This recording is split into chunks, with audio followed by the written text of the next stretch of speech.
What is the biggest challenge you've overcome? Unquestionably, it's mastering myself. Huh. There's no challenge that would be any bigger.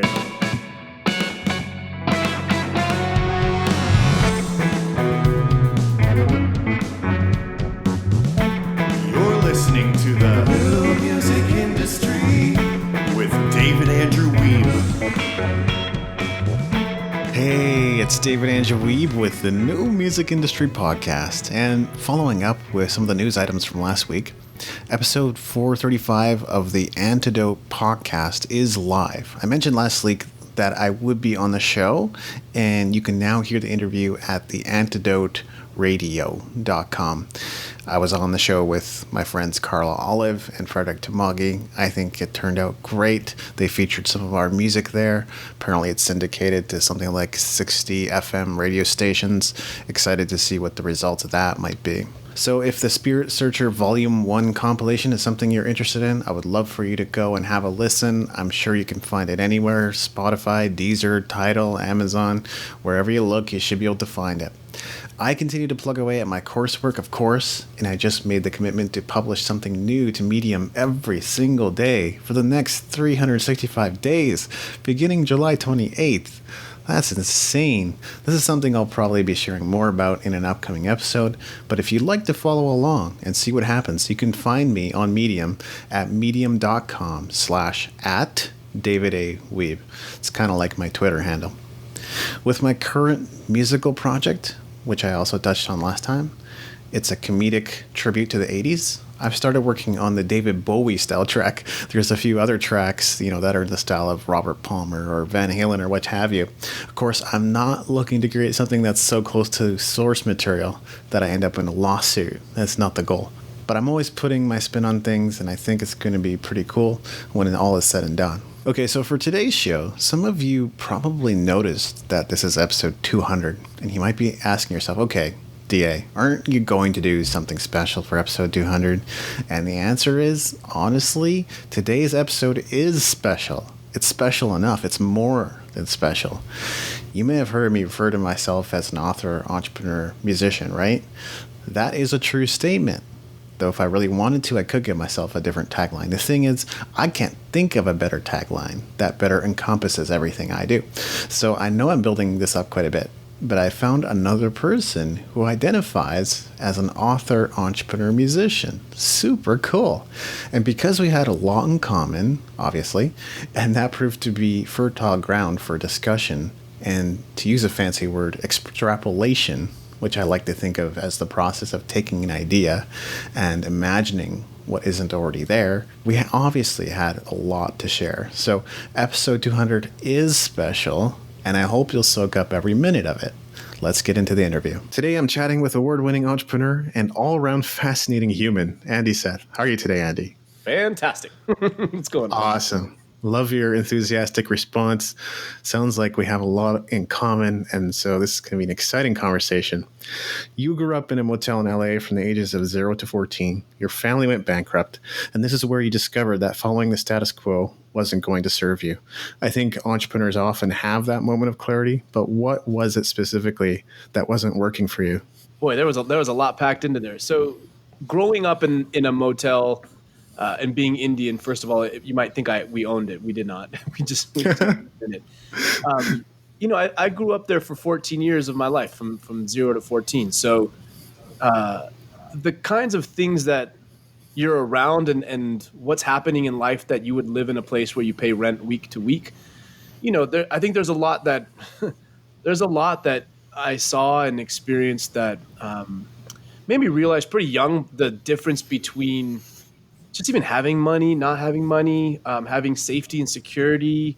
We saw a lot of people who were abused come live in the motel. We saw a lot of, you can imagine what we saw, right? So Yeah. I think for the most part, childhood was like innocent until it wasn't. And when we went bankrupt, that's really when it wasn't. Like I was lying to creditors and saying, my parents weren't available, and I would see when they would call to, collect and see the letters and stuff. Like, I think that's really what woke me up to ooh, man, something's wrong. Like I just didn't know any different beforehand.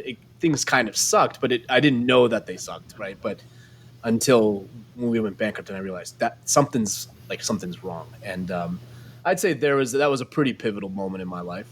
Yeah, I think you expressed it very well.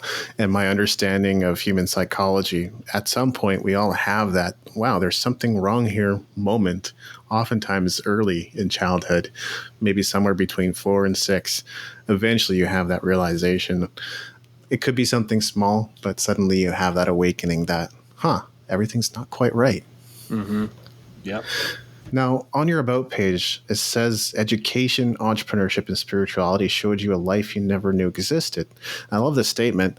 The part that caught my attention the most was spirituality. So what was it about spirituality that was so life-changing for you? I think I've probably gone through a number of like fits and starts when it comes to spirituality. You know, I grew up in a house that was Hindu, but my parents, they were really open about me exploring religion. And so in my educational path, I did end up going to a Lutheran school for a little bit before I went to Boston College, which was a Catholic school. Obviously been around the Hindu faith for quite a while. And so I've been around religion, but it wasn't until 2016 when I had sold my last company. It was the biggest exit I had had. And I went through like this time of, well, I've got money and I've got time and I've got like the ability to do a lot of things, but I felt like this is it. And I know it was so cliche, and I knew it was cliche then. And I was like, God, I know everyone's told me like, money isn't everything, and it's not. But at the same time, there's a great deal of happiness that does come when you have resources. That there is truth to that. It's just that when I finished this work, I had nothing left. I didn't have like this next purpose. And so I really felt like empty.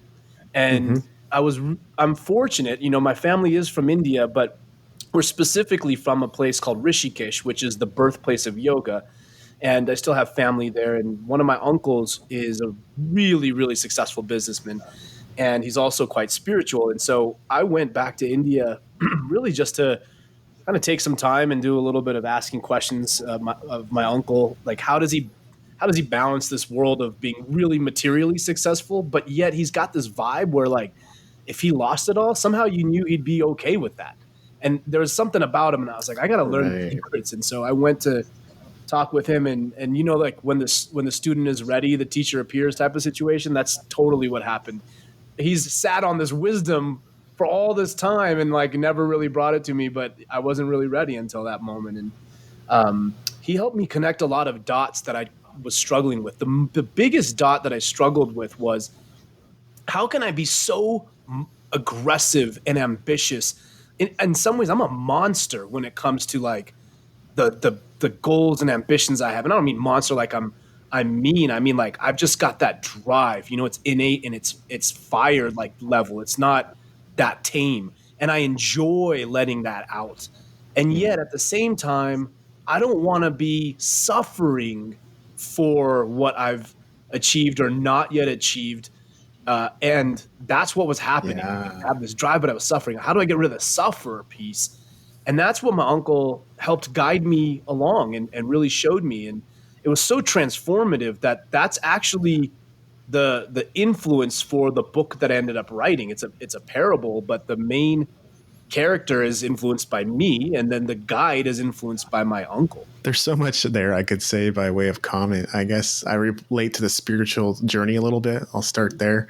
I was brought up in a Christian home and went to church for the first 30 years of my life. Things started changing a little bit after that, and I don't know how to quite express it in a way that people would be able to relate necessarily, but I just started digging. I started looking for something more than the confines I had been brought up in, and had those discoveries. And, maybe it's a trope to say or give this example, but, Steve Jobs went to India, had a bit of awakening of his own. So did Alanis Morissette and many others. So yeah, I think there's something to that, Yeah, for sure.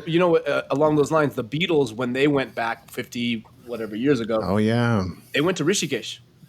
That's right. That's They went right. there. And so the ashram that they had actually gone to is kind of in ruins, but it is still there. Yeah. Another great example there. Yeah. I also liked what you shared about advice coming from people with a safety net. I don't know if my listeners even know this, but Music Entrepreneur HQ is completely self-funded. I have received some financial support along the way for some very specific things, such as editing for my book. But other than that, it's my money being poured into it. And my only safety net is that at all times I'm aware of what sources of cash are available to me. But I'd love to hear your perspective on this. What's the downside of getting advice from people with a safety net? Yeah. So first of all, can I just say props to you for like the homework that you did? I love that you asked me this. It's usually something I inadvertently will bring up, if at all. Right. So if you're a listener, first of all, respect to the host. No wonder you listen to the show. And second of all, if you're a listener, the people that vibe with me, that I vibe with, haven't come from anything, haven't had the kinds of resources, haven't had these like, let's just call them, their advantages. I think the word privilege has got like kind of twisted up, so I'm not even going to mess with it. But like, there's advantages one has, and believe me, I have worked hard to give advantages to my kids. I just didn't have them. But here's what I started to learn. See, I went to really high end high school. I went to a school called Culver Military Academy. It's one of the most prestigious high schools in the nation. Huge endowment. People like George Steinbrenner, who owned the Yankees, went there, and I met incredible people. And so when I saw where everybody was, people were coming from different places, but I definitely came from a way different place. That place cost $25,000 a year, and I got a full scholarship. And I also got a full scholarship to Boston College. So like for me, I wasn't the same in that sense, right? But it was a leveling playing field that I could now go and compete. But when I say like, be careful of advice that you get from people who haven't had a safety net, I say that because if you don't have a safety net, there's some things that people will advise you on that are just stupid.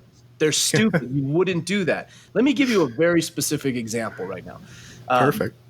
Education is, worldwide, one of the equalizers and a great way to break poverty. Well, let's unpackage that a little bit more, because what's happening today is a college degree doesn't mean you're going to make a ton of money. It, in fact, doesn't have a correlation to that. But what it does is if you don't have a college degree, the jobs that of the past that used to be still pretty good paying jobs have gone away. So having a college degree doesn't pay more than it used to, but not having a college degree pays less than it used to. And therefore, there's a great divide between the earnings of someone with a college degree and someone without a college degree. As a result, what you're seeing are a lot of people who are spitting off and saying like college is useless, it's worthless, you can go get this information online, et cetera, et cetera. In a way, they're not wrong. Yes, you can get it. But look, is everyone going to be a successful entrepreneur? No. And what they'll say is, no, I'm not saying it's for everyone. But basically, they'll come out and say, like, college is bullshit. And sorry, I didn't know if I could cuss, but Go for it. College is BS. And so that's not true for everyone. And the people that are saying this, some very famous people. Look, one of the people that's saying this, and he's kind of caveated a little bit of this, but Gary Vee, who's an entrepreneur, I think pretty much everyone around the world would respect. But this is one area where Gary's wrong. This is an area where his advantage in life, and he's going to say, well, I was the son of immigrants. Yes, all that stuff is true, but like your father had a business, and that business was one that you had a job in, and you had a job no matter what you were doing. You got a job having terrible grades. Well, let me tell you what it sounds like when you have terrible grades and you don't have a parent who can employ you. You don't get a job. You don't go somewhere. And then you can make all these kinds of arguments. But so when you hear Gary Vee or anybody say, college isn't worth anything or it's not, it's not all it's cut out to be, in some regards, that's true. There are definitely disciplines in college that do not lead to high income careers. But if you have no safety net and you come from a background of poverty, this is definitely one of the highest probability routes you can go. Entrepreneurship is a very low probability route. I'm an entrepreneur. I also went and got my education. And I started my first business that's tax paying when I was 13. And that first business was 9 years long. It wasn't like, oh, I started a little business. No, I had a proper company, was paying taxes. It was a multi-million-dollar business by the time I had finished with it. So I'm telling you, as a young entrepreneur who didn't need to go to college, who then started 2 more businesses in college and sold those while I was in college, I still finished college. Why? Because the risk of not finishing was too great.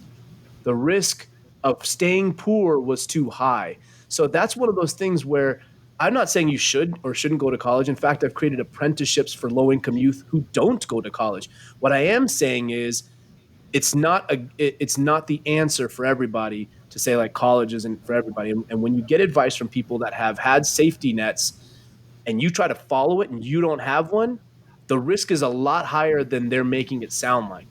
And you might never make it to where you imagine yourself because you follow the advice of somebody who's not telling you the truth about their situation, the truth about, I bought my first house at 25, they say. Well, I did buy my first house at 25. It's because I sold a company, and the house I bought was for my parents so they could retire.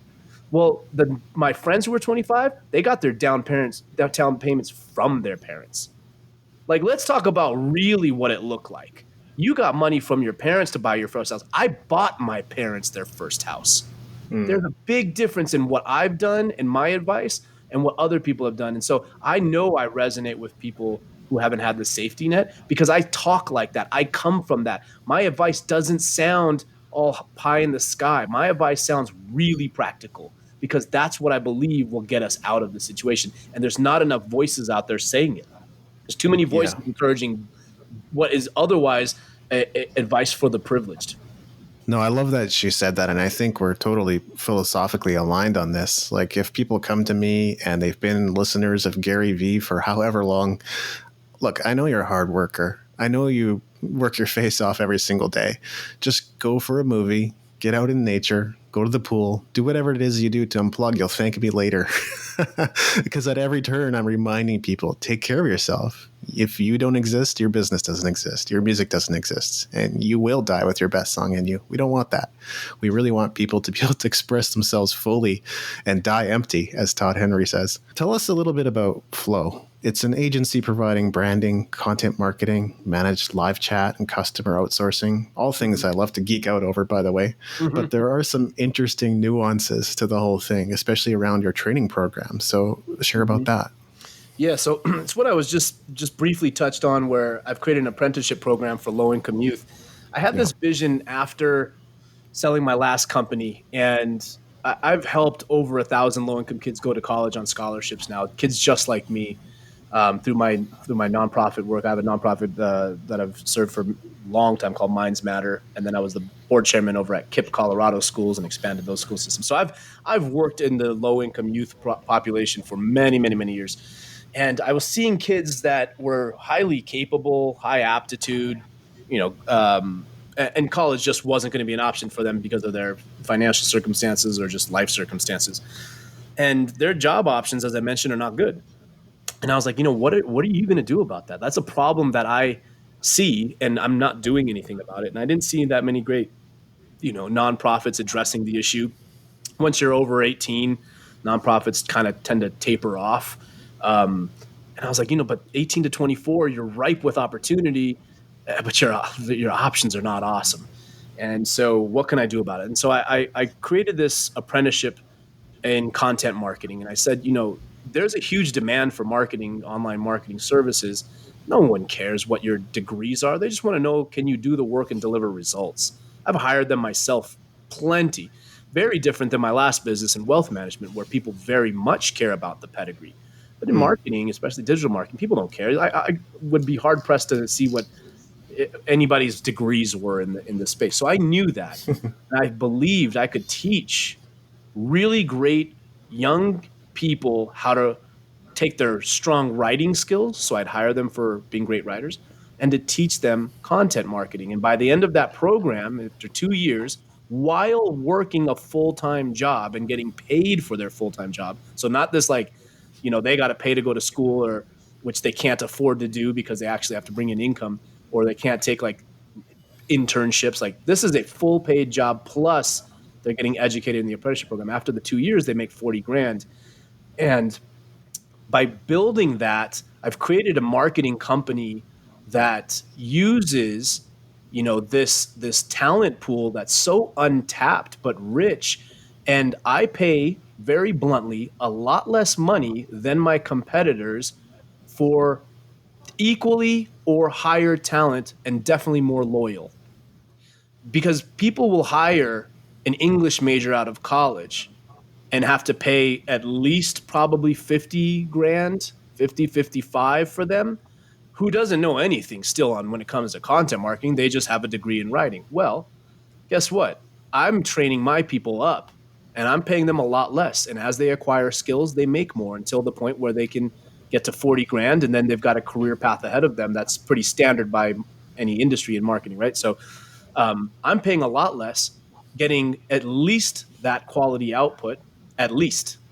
And I say at least because I have a 2-year training curriculum. I can tell you that an English major coming out of college is not getting a 2-year training curriculum. They're getting pretty much onboarded for 2 weeks, and then they're getting, basically do your job, and they're learning on the job. Well, mine are learning on the job and getting 2 years of curriculum, and they get mentorship, and they have milestones at which points they make more money when they achieve them. So my competitive advantage, I'm very open about, is I've tapped into a labor pool, and by educating them, I help them with their own lives, but I built a much more profitable business. As a result, my services are way more affordable. You can put my services up against anybody who does similar services.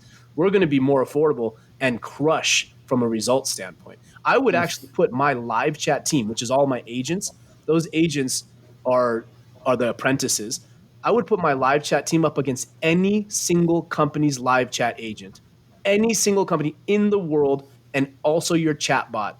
And I guarantee that if we couldn't beat them, I will say we will beat them. And if we didn't, then nobody would hire us. I'm telling you, that's how good these kids are. And I shouldn't call them kids because they're adults, but that's how good they are. They just needed someone to believe in them, to say, I see you. Yeah. I see what you've got, and I'm going to take what you've got, and we're going to make something out of that. I'm not going to take what you've got and squander it and try to convince you that instead you should be doing this really crap job. No, I'm going to take that, and I'm going to make money off of it. And when I make money off of it, you're going to make some too. And the amount that we're going to make together is going to give you a career path. I've got 2 apprentices graduating next month, making 40 grand, both of them under 24. We're not working, did not go to college. And that to me is a massive competitive edge. And there's so many other things I've built into the business, but this is really important because it ties thematically to where I come from. You understand what I believe in. And now when you understand that, you say, well, if I'm going to hire a marketing company, right? Why wouldn't I hire one that has a social mission and is more affordable and can deliver me results? We still live by results, but make no mistake about that. And that's why I'm saying I would put my team up against anybody's in the world on this. But we are quick as a society to ignore this labor pool. We're quick to criticize them. They just got to work harder. Yeah, well, if they started with the safety net somebody else had, they could just work harder and be where you're at. But let me tell you, these kids work hard. They just need somebody to believe in them, to see them, and to train them.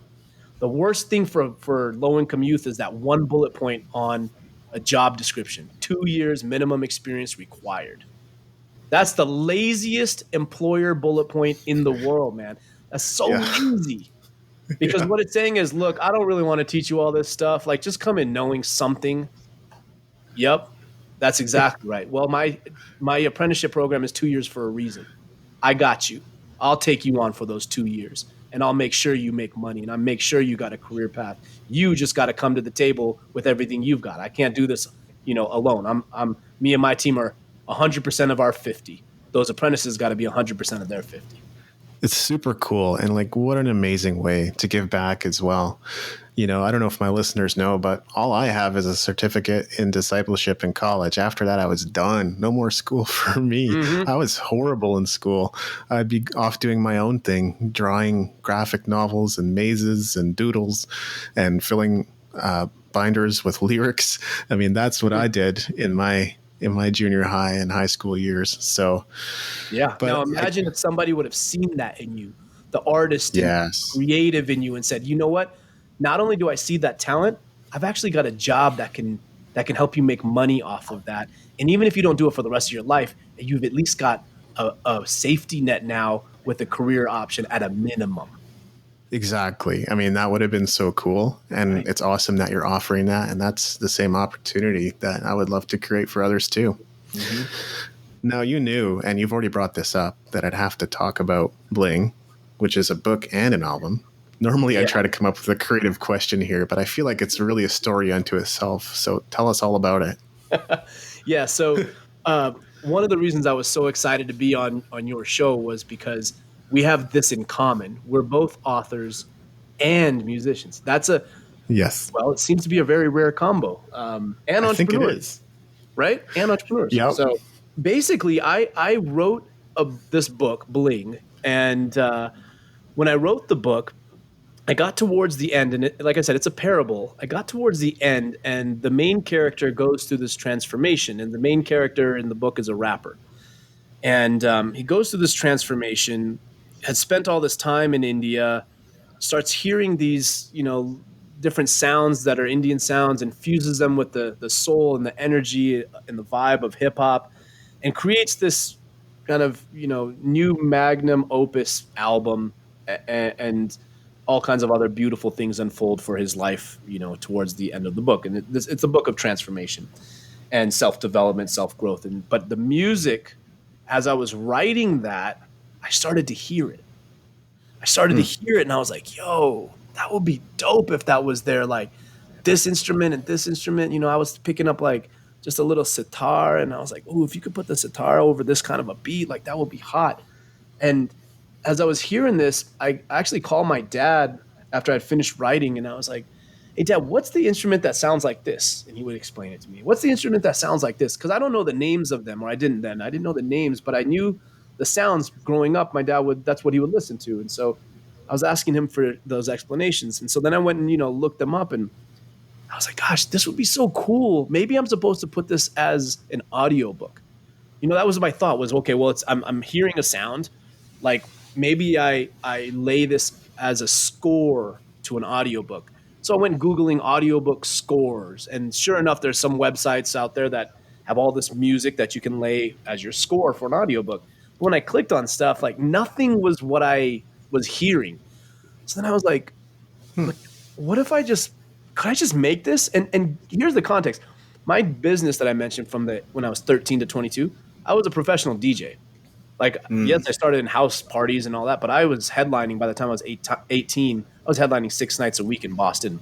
So like I turned that, and I was also promoting clubs and taking a cut of the door and of the bar. Like I was heavy into that. And so my ear is really good. I have a really good trained ear, but I've never made music. And so as I'm hearing this, I'm like, there's got to be a way to do this. I bet I could assemble a team. And as long as I can communicate what I'm hearing to people who can technically put this together, and we can work together as a collaboration, but they've got the technical skills, I've got the sound, I bet we can put this together. And so I assembled a team. I started writing. Well, then I before I actually assembled the team, I had that idea, like I can make the music. And then I said, well, if I'm making the music, I already write, and personally I write rhymes. I don't publish them, but they're just, like kind of like, it sounds like what you were doing, but you've taken it a lot further. I was writing rhymes on my own. And I was like, well, I can write, like, let me get somebody who would write with me. And I bet you we could write a song. And I was like, well, if I write a song, why don't I just make a whole album? Well, if I make an album, that's kind of like a soundtrack to the book. And then my head exploded. I was like, a soundtrack to the book. I was like, wait a minute. Books get turned into movies. Movies get soundtracks, but books don't get soundtracks. That's right. I didn't either. It's a terrible idea, which is why it's not been done, or I might be onto something. And I didn't really care whether it was a terrible idea or not. I wanted it to exist. And so I felt like I'm going to create it. So chapter for chapter, the Bling book, every chapter, and the Bling album, chapter for chapter, track for track, same titles of each chapter and each track. So when you hear the music, it's all influenced by that chapter. It's not obviously like verbatim words, but it's an influence from that chapter. So if you hear the song and you remember and you've read the book, they work in tandem. You can recall lyrics, but you'll recall the lessons that I'm teaching, because we know music is way easier to recall. We can recall lyrics from 10, 20, whatever years ago, but we'd be pretty hard pressed to recall a paragraph of a book. Right. And so music has that power. And if I'm a creative in the business, quote unquote, of spreading a message, I say quote unquote, because this isn't my business, right? Is music and writing are passions. They're not my only business model. But if I'm in the business of spreading a message, why should I limit it to one medium? Let me use the mediums at my disposal now. And so that's where I got the idea to create an album, and I assembled a team. Truly went onto YouTube, found like different artists that I really loved that it could fit like this kind of vibe that I was thinking about. There's like a Spanish singer on one song, and I wrote some like the bridge, and I wrote the hook in Spanish because I wanted to flex a little bit of my Spanish skills. And I found this lady from Cuba who's a beautiful singer, Karen Inder, and she sang like, so, I brought all this team together to really take my vision and to start to translate it and really get it refined. And now, we've got this beautiful album, and it's from my knowledge, outside of Kitty books, it's the first book with the soundtrack. Now, like I said, if actually tell me. I haven't heard of it, but when my team went looking for it, we couldn't find it. But the book went #1 bestseller pretty Awesome. quickly. Went on the first day within some number of hours. Went to #1 bestseller. I think as of right now, there's like 85-star reviews on Amazon, which is kind of cool. And the album has, spins in 36 different countries. I got Shazammed in Belgium last week, which blew my mind because I was like, first of all, how's my music playing in Belgium out loud? And second of all, someone's Shazammed it? That's cool. So anyhow, that's the story of it. No, I love that. I think that's exactly how an entrepreneur would think, right? Like, I'm working on a project as well where it's going to be a single. And then I thought, well, if I'm going to release a single, why not put out an EP? If it's going to be an EP, why not put out an album? If it's going to be an album, why not put out one with bonus tracks? If I'm going to put out one with bonus tracks, why not put out one with instrumentals? And musicians don't always think that way, but guess what? It's on the podcast now. So there you go. There's a little bit of secret sauce and magic that you can make happen. And the idea of a album and a book, I had that too, and not this year because I got more books to write, and I've got 5 books already. You can tell that's a big part of my hustle. But yeah, I think next year I'm gonna begin looking at that possibility. Very cool. Yeah. Shifting gears a little bit, I've got an exciting group of questions that give listeners a better insight into who you are, what you've faced, and specific takeaways they can action. What's the last YouTube video you watched? Joe Rogan and Jordan Peterson. There you go. And what is your daily routine like? I'm up pretty early. I'm up at 5 to 5:15. I meditate for an hour and a half every day. So I have a really deep and strong meditation practice. I do some breathing exercises. Wim Hof? If any of you have heard of Wim Hof breathing or Wim Hof method. My article, actually, I wrote an article. I went down to Mexico and did some training on the Wim Hof method. And my article actually is like page 1 of Google for whenever you look for Wim Hof method or Wim Hof method review. So that's a big part of my life there. And then I have 2 little kids and a wife, and so we have like the family time, get everybody ready, and I tend to do all the fun kid hang out and get them ready and all that stuff. And I'm sitting down at work by 8:39, and then I have a full day of work. I'll usually break and work out at home now that we're in this COVID era, so I'll work out here, and then join the family for dinner, hang out, etc. And then usually at night, my wife tends to go to bed pretty early. She's usually in bed by about 9-ish.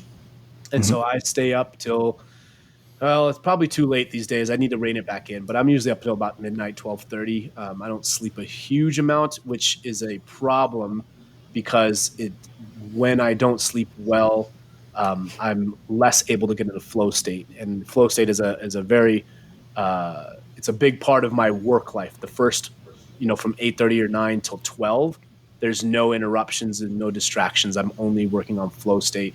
And in fact, my whole leadership team is assigned that. There's no Slack, there's no email, there's no phone call, there's no meetings for my entire leadership team from 8 in the morning till noon so that they can work in flow state. So sleep is one part of recovery which is needed. So that's why I say it's problematic that I'm sleeping less. I need to probably take an extra hour.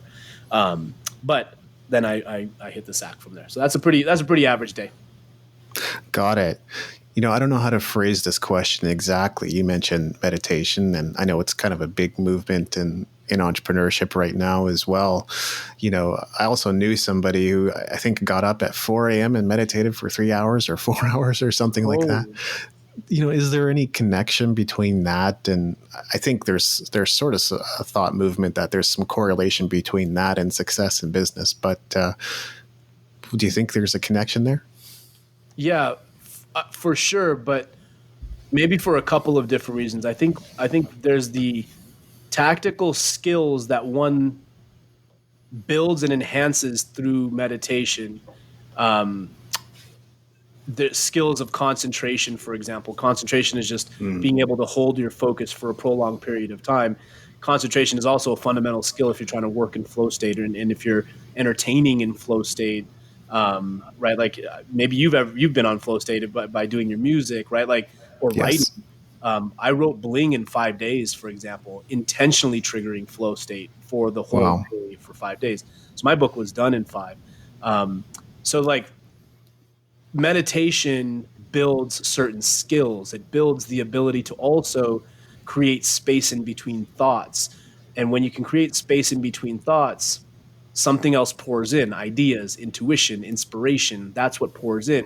It's very difficult for any of those three things to pour into you if you're constantly having thought after thought. Think of it like music, actually, just since we're both in that area. If you stacked note upon note upon note, you just have a cacophony of sound. You wouldn't have music. What creates music is creating space in between notes. With no space, there's no music, there's no harmony. It's just buzz. And that's the same thing with your mind. When you have thought upon thought upon thought, there's nothing that can be let in. There's nothing innovative that can be let in. So you have to create that space. I found, for me, the meditation that works for me is one that goes from 1,000 thoughts to one thought. I'm very goal oriented, and so my meditations that I learned while I was in India are goal focused. I found it personally nearly impossible to go from 1,000 thoughts to 0. So 1,000 to 1, totally doable.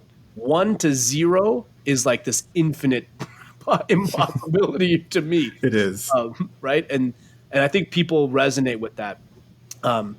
In fact, not to like plug stuff, but I mean, if somebody's interested in what I'm talking about, it is very clearly laid out in my book the meditation I'm talking about. But I also have a free download of a guided meditation that will walk you through this if you go to my website, andyseth.com.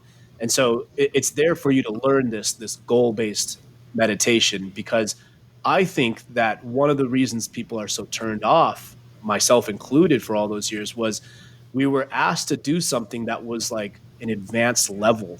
When I learned about meditation going to India, one of the things that kind of blew me away was meditation is actually the equivalent of the word sport.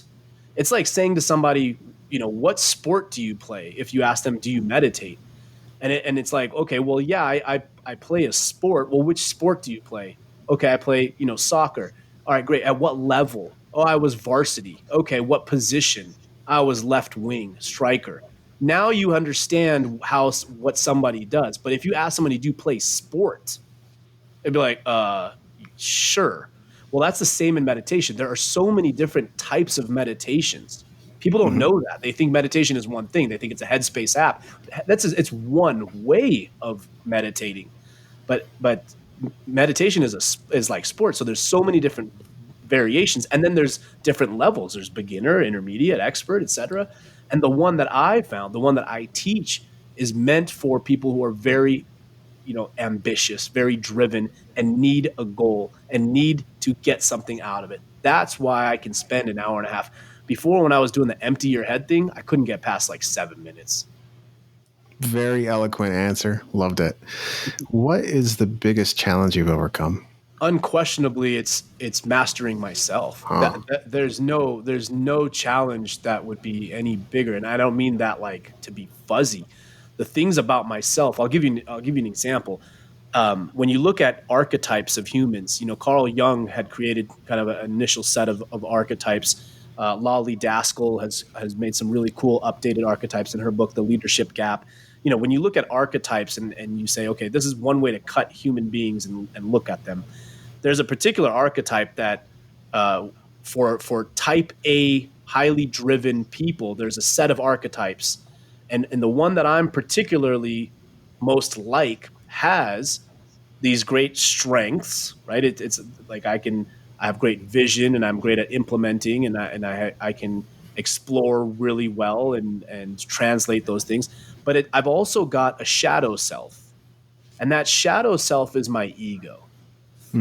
I talk a lot about this in my book, is the difference between ego and soul. But that ego, that's a mofo. The ego is, I look at the ego like this little like dude that lives inside of me, and he's constantly talking and narrating the world and telling me about everything it sees and how he doesn't like this or how this person should have done this, and always talking to me.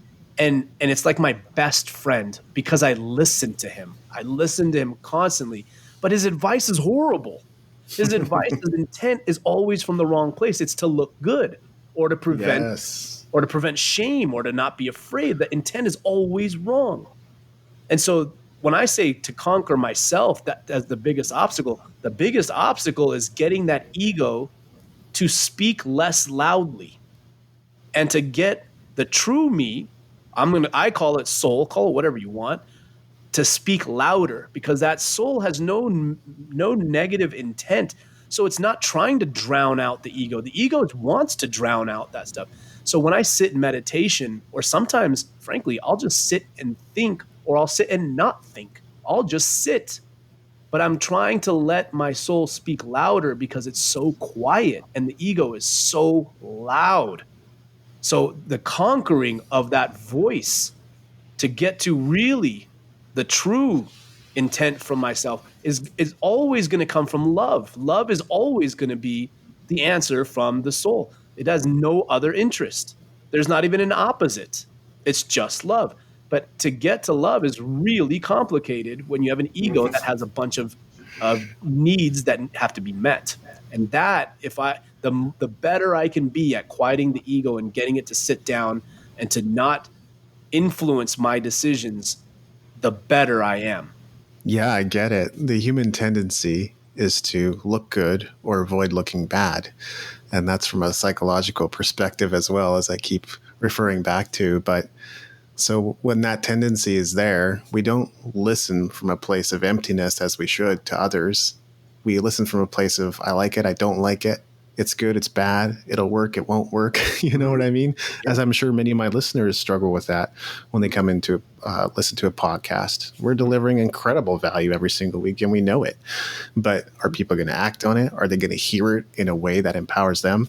And that's the real challenge. So yeah, for sure. Yeah. What's the greatest victory you've experienced? There's accomplishments and there's the victory. The victory feels like a final destination. And so I'm going to tell you just very truthfully, I'm not sure I'm totally bought into there being a victory. I think the purpose for me is self-realization. It's to realize my life's full potential. There's a road of victories or achievements along the way.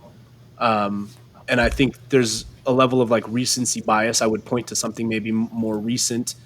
I could point to simple things like, in this last quarter during COVID, I over doubled my firm's annual revenues.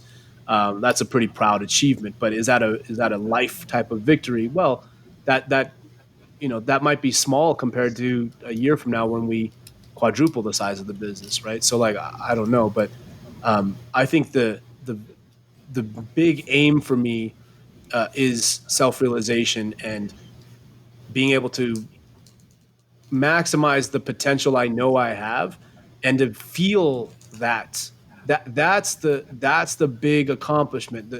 There's so many accomplishments I've had that didn't matter to me. Like I got there and I was kind of like, yeah, cool, pat on the back, move on. Those were not real victories. It's the few victories where I've actually felt it, like, whoa, I can't believe like this is happening right now. Like this is my life. And that happens to me more often on a daily basis during this portion of meditation when I do gratitude, because I look around and I'm not the richest guy out there. I'm not the anything guy out there, but I do look at my life like, yo, this is my life. Like this is my life. Like, are you kidding me? Like I'm playing in a game at the highest level, or one of the highest levels, and like that's my life now. That's a victory every day, for real though. Like not just, yeah, I'm so grateful. I'm telling you, like I feel it. When you feel it, that's way different than hitting a milestone and kind of moving on, which is pretty much most people and most of my own life. I've definitely been that. But with the few moments where I feel it are usually in like quiet gratitude. And when I feel it, that's the victory, is because that's what all this is for. You ultimately, you want to feel something, right? You're not trying to just acquire something. You want to feel that. And if you feel fulfilled, you don't really care what did it. You just want the feeling. And that's the victory to me. I like that answer. It reminded me of the time I played my first show with my band. It was an outdoor gig and it went okay. It didn't go amazingly.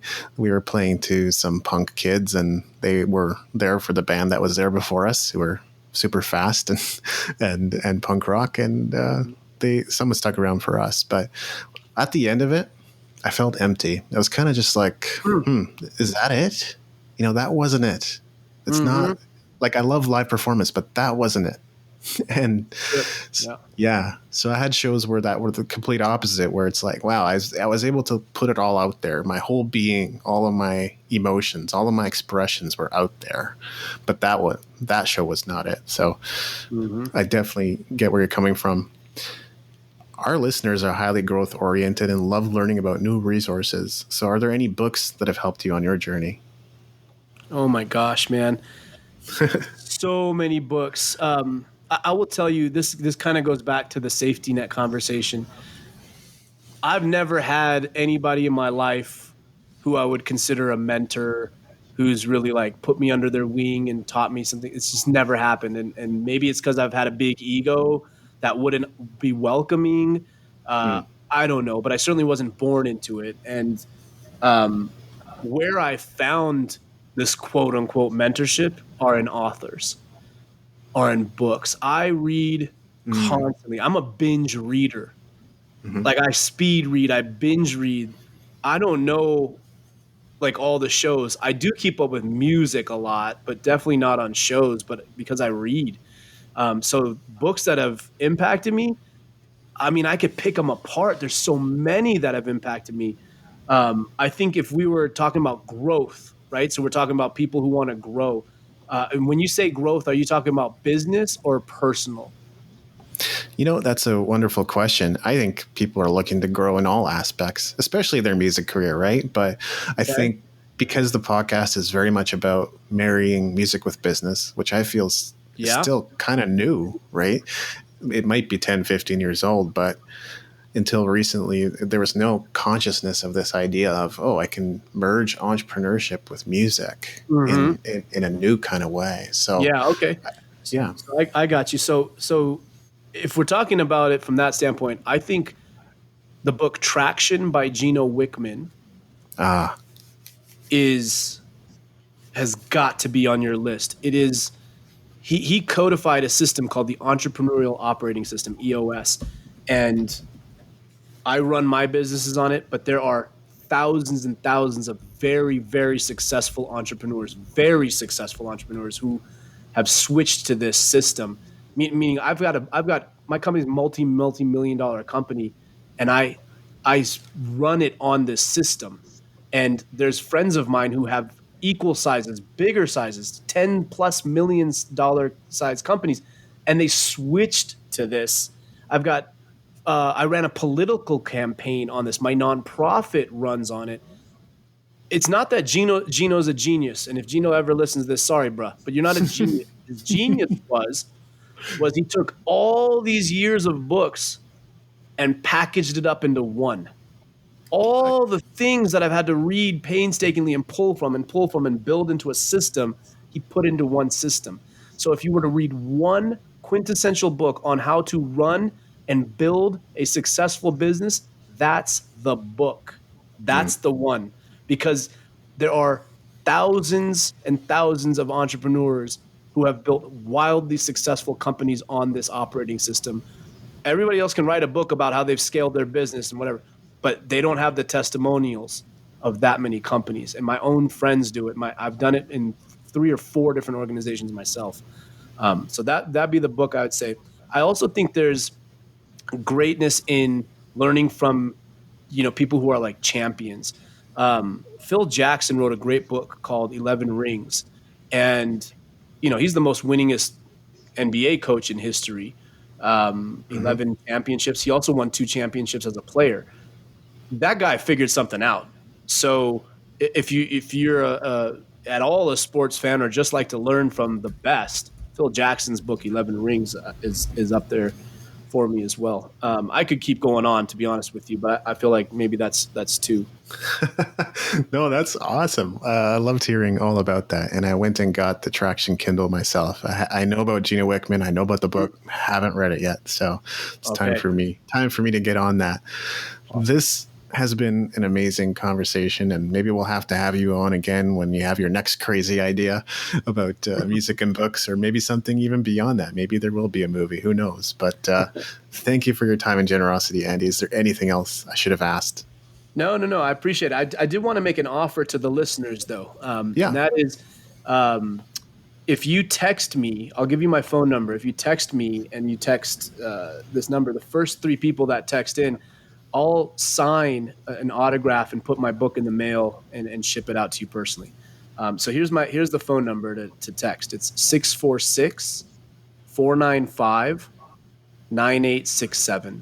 646-495-9867, and text Feel Me Flow. Feel Me Flow, 3 words. Text Feel Me Flow. That way I know what's going on here. It's not some spam number. And we'll get you that book. And if there's anything that you are interested in that I've talked about, whether it's the meditations, if it's my music, the central place to look for everything is andyseth.com. That's just my personal website. And I've got, I write maybe not as many books as you. I've got 2 books, but I do write and publish weekly content that's free, and I write it myself. So if you go there, you can check that out. And my album is Everywhere Music Is. It's under my artist name, A-Luv, A-L-U-V. And so if you want to check my music out, just be ready to turn up the bass, man. I put good 808s in that thing, so enjoy it. But you're gonna love it, and it's super kid friendly. And my own 4-year-old and 6-year-old at the time when I made the album, like, they know every song, every lyric to every song, and it's intentional.